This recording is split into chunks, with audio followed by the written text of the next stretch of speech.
Join our community by subscribing. Every click helps us share more stories like this one. The introduction. The town of Cedar Grove lay nestled in the heart of late autumn, its streets lit by the fading glow of sunset. The leaves, a kaleidoscope of orange and amber, whispered in the cool breeze as they succumbed to the inevitable chill of winter. This was a place where everyone knew each other, where secrets were stored beneath the surface, and the hum of daily life carried an undercurrent of familiarity. But on a brisk November evening in 2012, that sense of comfort would be shattered. It began as a typical Tuesday, with children racing home from school and neighbors exchanging casual pleasantries. Yet, when the clock struck 6, one family's ordinary evening turned into a nightmare. The Harris family had made plans to share a cozy dinner, but as the hours passed and the darkness enveloped the town, they would instead become entangled in an enigma that would grip Cedar Grove for years. The front door hung ajar, swaying gently as the wind howled through the narrow streets. It was an unsettling sight. The Harris family consisted of 2 loving parents and their 2 children, full of laughter and life. But on that fateful night, they were missing. It was not until a neighbor reported hearing strange sounds emanating from the Harris home that authorities were summoned. Officer Sullivan, a seasoned member of the Cedar Grove police force, arrived to find an abandoned home with one aching question echoing in the back of his mind. Where were they? What had happened behind those closed doors? As the investigation began to unfold, the detectives braced themselves for a long and arduous journey into the lives of a family that everyone thought they knew.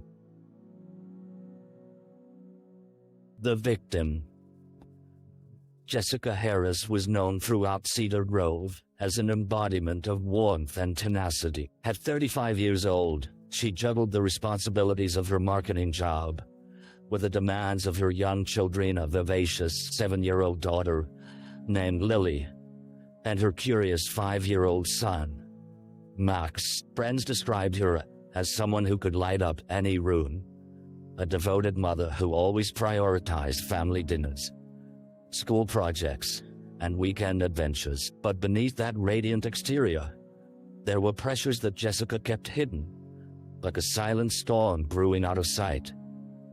In the days leading up to that grim November evening, Jessica had shown signs of strain. Her friends noticed her growing irritability and fatigue, compounded by the weight of balancing work and parenting. News of recent layoffs at her company had rippled through their circle, causing a palpable tension in her usually carefree conversations about family outings and bake sales. Late-night work emails pierced her sleep, turning her once vibrant spirit into a fading shadow. As Officer Sullivan sifted through the rubble of Jessica's life during the investigation, he learned about her close-knit relationship with her family. Her husband, Mark, was passionate and driven, his laughter echoing through their home. They had been married for a decade, sharing dreams of growing old together, raising their children, and watching them blossom into the people they were meant to be. Friends described their love as palpably a foundation that seemed unshakable. But Jessica also had a secret too that no one knew existed until now. Scattered amidst family photos and awards on the mantle, Sullivan discovered not only the family's accomplishments, but also unsettling evidence of Jessica's hidden anxiety. They were journals, pages filled with frantic handwriting, expressing her fears, worries about their financial situation, and even doubts about her merit. As the sun dipped below the horizon, Officer Sullivan recognized that behind the smile of the town's beloved mother lay layers of struggle, that might have sealed her fate on that haunting night. The crime scene. The air felt charged as Officer Sullivan stepped over the threshold into the Harris household. The door creaked eerily, mirroring the tension in the pit of his stomach. Inside, the dim light revealed a scene, starkly contrasting the warmth of the family life that once thrived within these walls. It was a home, yes, but it had become a chilling tableau of abandonment. And red, pale yellow walls adorned with family portraits now seemed to taunt the officer with memories that had turned into o's of laughter. Toys scattered across the living room floor lay still, as if frozen in time. Sullivan's instincts sharpened. He was no longer merely a responder to a reported absence, but a detective stepping into a disturbing, unraveling mystery. What had happened behind closed doors? Where could the Harrises have gone? As he made his way through the house, his flashlight caught glimpses of chaos. A dinner table set for four remained untouched. A meal half prepared in the kitchen hinted at a hurried exit. Spaghetti noodles lay chilling in an open pot, sauce congealing around the edges. It was an unsettling sight, a stark reminder of unfinished plans. Officer Sullivan turned to the living room, where a child drawing clung to the refrigerator's crayon scroll, depicting a family beneath the bright sun, smiling and holding hands. The incongruity of such innocence amidst the unfolding tragedy stirred a sense of urgency. He needed answers. His investigation brought him further into the hallway, where a closet door gaped open, the contents in disarray. All clothes tumbled from the shelves, and among them, a small box marked important sat precariously on the edge. Sullivan's heart raced as he reached for it, revealing documents, bank statements, overdue bills, and a final notice of mortgage. The mental strain Gilbert had sensed weighed heavily on Jessica's shoulders, and now Sullivan wondered how it all connected to the family's mysterious disappearance. It was clear that something terrible had occurred here. The crime scene pulsed with a sense of foreboding, each item whispering secrets that begged to be unearthed. As dusk turned to night, the shadows lengthened, casting a pall over the home that once radiated joy. Officer Sullivan stepped back outside, a chilling realization creeping into his mind. The story of the Harris family was about to unfold, but it wouldn't be without treachery. The early investigation, with the crime scene cordoned off and the sun surrendering to the night, Officer Sullivan initiated the first wave of the investigation. The police dispatched a team to canvass the neighborhood, seeking anyone who might have noticed strange occurrences or unusual vehicles parked outside the Harris home in the days leading up to their disappearance. Cedar Grove was a small town, and in small towns, eyes were always watching even if they didn't always see. Days turned into rhythmic whispers as officers knocked on doors, met with sympathetic nods and quizzical glances. Neighbors painted warm pictures of the Harris family, a devoted couple, doting parents, involved in local school functions. Yet with every recollection, subtle shifts in tone hinted at something unsaid. Mrs. Connolly, who lived 2 doors down, shared her last encounter with Jessica. "We bumped into each other at the store last week. She seemed off, like she was carrying the world on his shoulders," she recounted, her voice low and hesitant. He didn't elaborate, but I could tell something was weighing on her. As Sullivan compiled reports, a timeline emerged, revealing the days leading to the Harris family's disappearance were fraught with tension. Mark's colleagues mentioned vague remarks about him being stressed at work too. He had missed several meetings and appeared distant. Sullivan began to understand that behind a vibrant community facade lay a family encumbered by an unseen weight. months. Throughout the long night, Officer Sullivan summoned a resolve to uncover the truth. He reached out to Jessica's close friends, seeking insight into her life outside the confines of motherhood. They vanquished the image of strength he had built around her, revealing a woman often engulfed in worry for her family's well-being. She would sometimes talk about feeling trapped, said Emily, a lifelong threat. We would laugh about it, but I could tell she was serious. It wasn't like her at all. Piecing together the fragments of Jessica's reality, Sullivan encountered a layered personality at odds with her portrayed perfection. Was it merely financial burdens? Or was there something darker at play? A glimmer of doubt nestled into his mind as he pondered the chilling implications. Could there have been a fragility beneath that radiant smile that had ultimately led the Harris family to vanish without a trace? As the sun broke the horizon the following morning, painting the sky with hues of pink and orange, it illuminated the harsh reality of a town grappling with uncertainty. The investigation was just beginning, but Sullivan felt the heavy weight of a hidden tragedy stirring beneath the surface. The dead ends.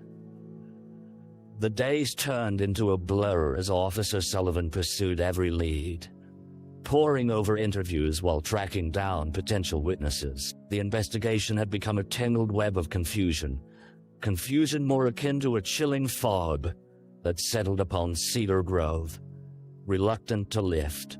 Each inquiry led to more questions than answers, a maddening cycle that left him grappling with uncertainty. As clues remained elusive, a growing frustration began to cloud Sullivan's thoughts. He reached out to Mark's workplace and learned that he had resigned days before his family disappeared, citing personal reasons. It was all very sudden, said a colleague, confusion etched on his face. He was a great employee. We had no idea anything was wrong. Mark's abrupt exit was disconcerting, a breadcrumb that could lead down a dark path. Yet it provided no answers, only a renewed sense of urgency. Sullivan delved deeper into financial records, scrutinizing bank statements with an eagle eye for any significant withdrawals or expenditures. The only lead was a modest debit transaction at a nearby gas station on the day of their disappearance. But when officers traced the store's security footage, there was no sign of the Harris family. The digital images revealed nothing but mundane customers getting on with their lives. Another dead end. Desperation settled in like unwelcome twilight. Apprehensive calls filled the officers' days, each update filled with the bitter taste of defeat. Friends and acquaintances, while well-meaning, often mirrored Sullivan's uneasy investigations that turned cold, often morphed into nightmares, especially when a family had simply vanished. Frustration was palpable as Sullivan convened with his team in a cramped conference room, whiteboards plastered with pictures and timelines of the Harris family. They didn't just disappear. Someone knows something, he stated, trying to buoy spirits that were prone to flagging under the weight of unanswered questions. Each face in the room echoed his sentiments, but as the afternoon wore on, hope felt increasingly out of reach. Frustrated, Sullivan thought about reaching out to psychics or even media. A touchstone was often a double-edged sword, but desperation clung to him like a second skin. Cedar Grove needed answers, if only to quell the gnawing fear that a family torn from its foundation was not an isolated incident. And as the clock ticked on, he could only hope for a break before despair settled permanently among those who loved the Harris family. A break in the case. Just as the weight of despair began to permeate the air in the Cedar Grove police station, a tip arrived that ignited flickers of hope. It was a mundane Tuesday afternoon when dispatch received a call from a local handyman, Ted Murphy.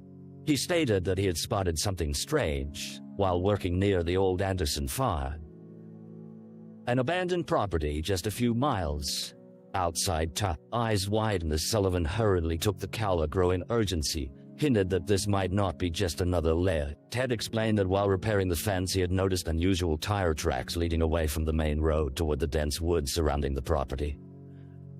He mentioned that when he followed the trail, he stumbled upon remnants of a recent fire. It was a curious detail that sent alarm bells ringing in Sullivan's mind. The smoke was still rising, Ted added, voice trembling slightly. Like it had just happened. With the adrenaline coursing through him, Sullivan assembled a small team, and they raced to the Anderson farm. As they arrived, the sun dipped lower, casting long shadows over the overgrown terrain. There, nestled in the underbrush, the tire tracks were evident in odd juxtaposition against the desolate landscape. Through the thicket, they found the charred remnants of what appeared to be old furniture.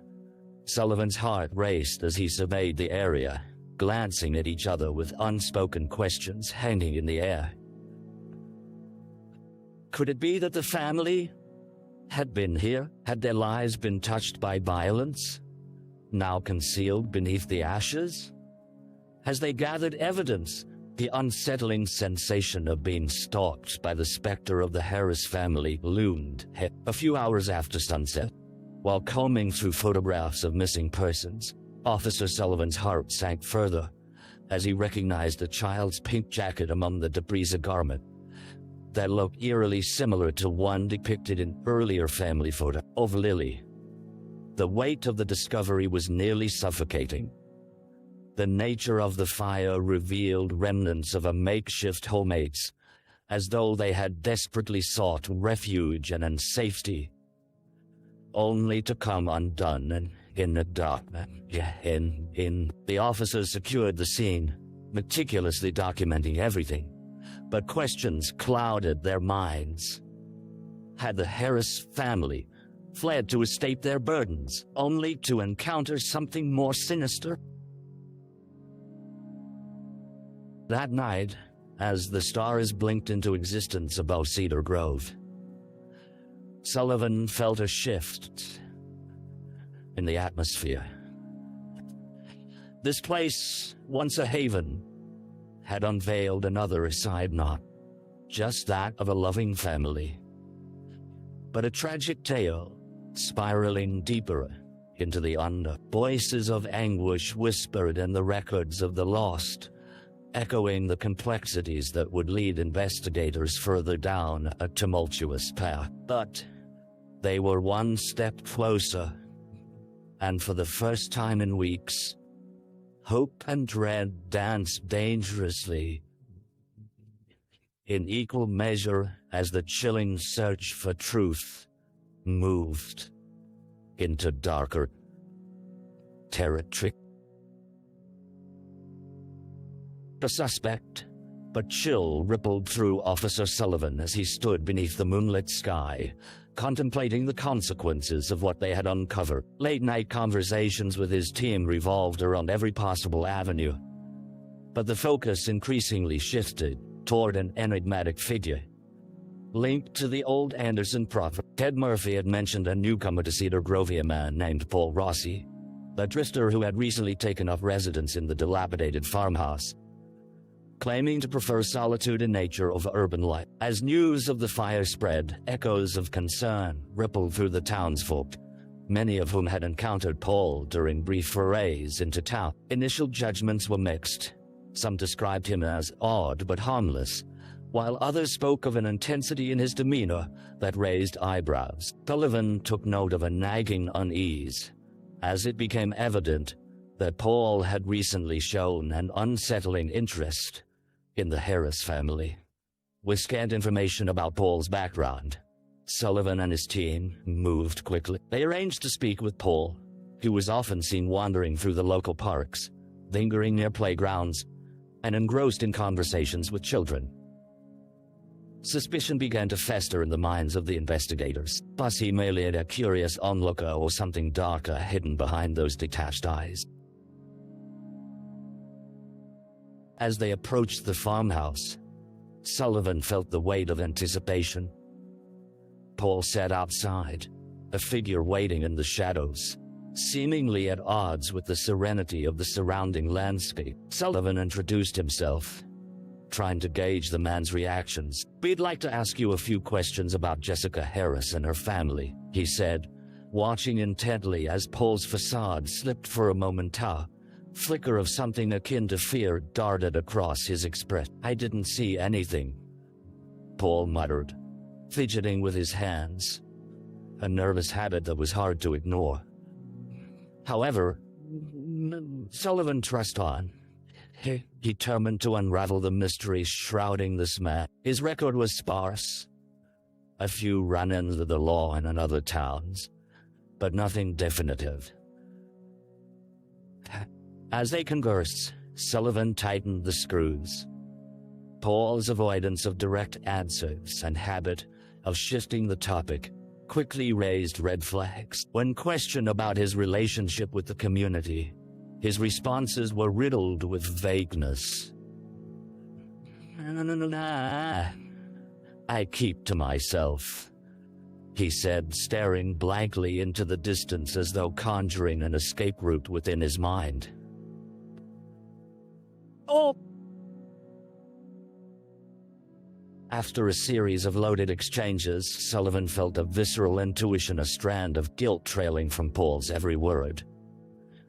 "Did you see the family the day they disappeared?" he pressed, ensuring the question lingered between them like an uninvited guest. Paul's stiff posture and averted gaze told a story of buried secrets, of a man who may have stood on the periphery of the Harris family's demise. As darkness settled around them, the ominous clouds of suspicion loomed over both the officer and the drifter. While Sullivan had not yet acquired enough evidence to charge him, it was clear that Paul Rossi would face a deeper examination in the days to come. The trail of investigation felt intertwined with shadows, and it was now clear that every character played a role in this unsettling saga. Sullivan would need to uncover the truth, peeling back layers of deception to expose the hidden depths of Cedar Grove's secrets. The trial. The small courthouse in Cedar Grove buzzed with tension as the trial of Paul Rossi commenced. The atmosphere was thick with anticipation. An electric current running through the crowd gathered to witness the proceedings. The townsfolk, once tightly woven in their daily lives, were now united by tragedy, clutching onto the threads of hope for justice as they filed into the rustic courtroom. Sullivan stood at the back, the quiet observer weighed down by the burden of the case. He had watched the transformation of Cedar Grove, once tranquil and unblemished, now permeated by the shadow of what had happened.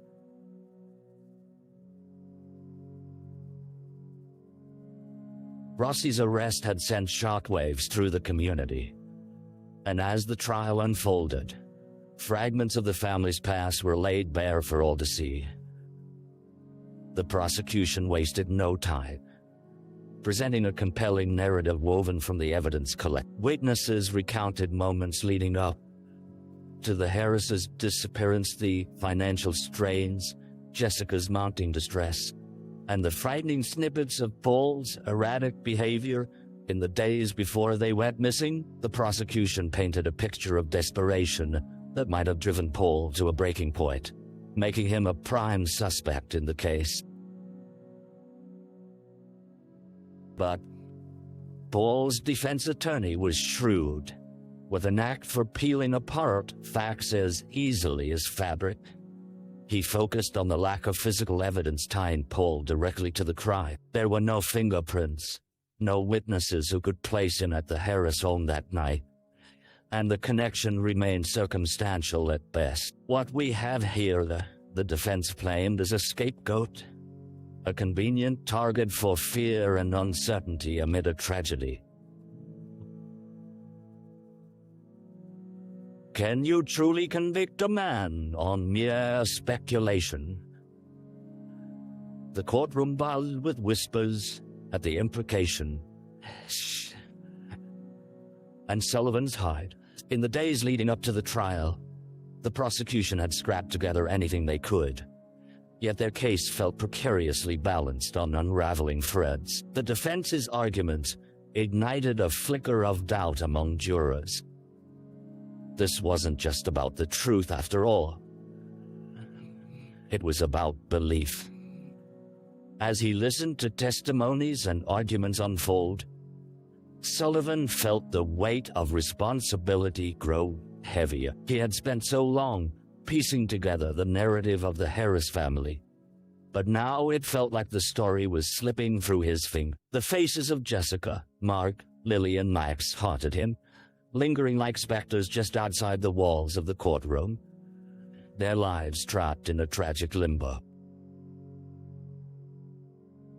Each day of the trial felt like an emotional roller coaster, the excruciating unveiling of sewn-together moments from the days leading to their disappearance, each detail wrapping around the hearts of those affected. And yet, with each revelation, the light at the end of the tunnel began to flicker like an unstable flame. As the trial drew to a close, the jury was sent to deliberate.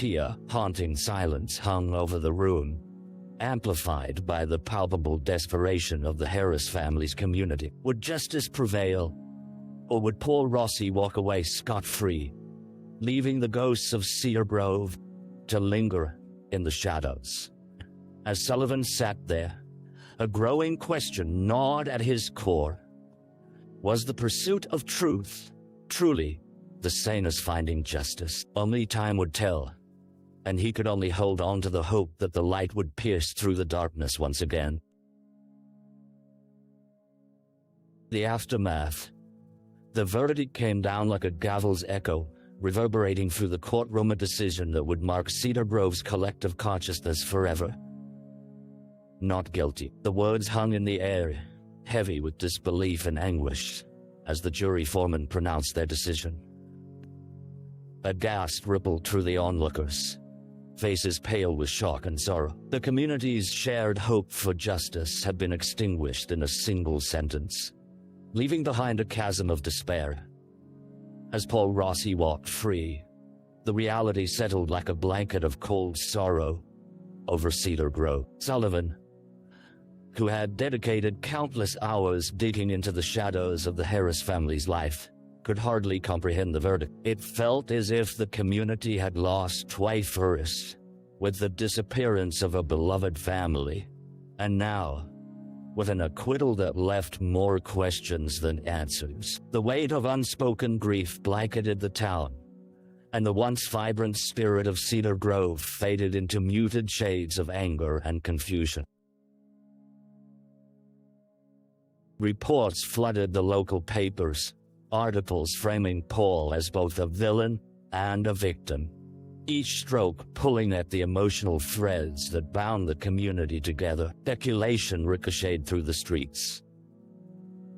Some called for further investigation, while others, grappling with fear, argued for a broader reassessment of community safety. The town was at a crossroads, teetering between the desire for closure and the fear of what lingered in the shadows. As Sullivan walked the familiar streets, he noticed the subtle changes to the vacant stares of neighbors, who once exchanged pleasantries now mirrored a dull ache for love. Children played on swings, their laughter now laced with an undertone of guarded sorrow. Karis glanced around, wary of the shadows that had snuffed out the once inseparable bond of security. In the months that followed the trial, Sullivan threw himself further into his work, an attempt to drown out the echoes of what might have been. Investigators kept chasing leads, following whispers of sightings and rumors of strange encounters. Yet each door opened only to a dead end. The Harris case became a phantom, haunting not only the town, but also piercing the hearts of those who had once found solace in its embrace. Cedar Grove organized vigils in memory of the Harris family. Candlelight, breaking the darkness with flickering flames of remembrance, Sullivan attended them, feeling tethered to both the pain of loss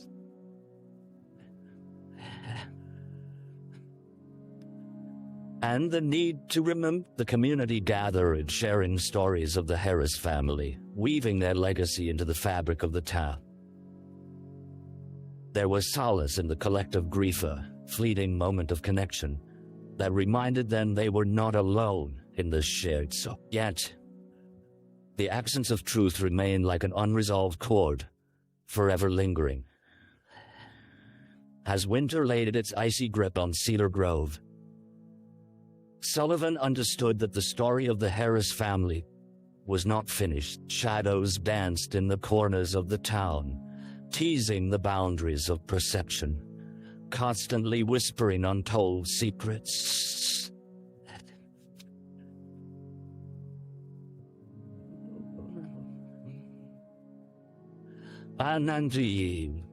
Untold secrets, and perhaps, he reflected, there were still paths yet to uncover. Threads of hope wound into the fabric of despair, waiting for those willing to traverse into the abyss once more in search of justice for the goal. As he turned away from the flickering flames of candles that illuminated the night sky, Sullivan steeled himself. The hunt for truth was far from over. Reflection. Months after the trial concluded, Officer Sullivan found himself seated at a dimly lit table in the corner of a local diner, a steaming cup of coffee between his hands. The caffeine barely touched the exhaustion that clung to him. Cedar Grove, once a beacon of tranquility, now felt perpetually shrouded in a pall of shared heartache. As he stared out the window at the snow-dusted streets, he grappled with the weight of unresolved questions still swirling in his mind. The faces of the Harris family lingered like shadows, their laughter echoing through his thoughts as he recalled the vibrant community they once formed. Forgotten were the trivialities that consumed his days before the trading of good-natured bargains with fellow officers, the camaraderie that lit up the precinct. Now, as he reflected on those layered complexities of life, he understood the silent struggles that lie behind the veil of appearances.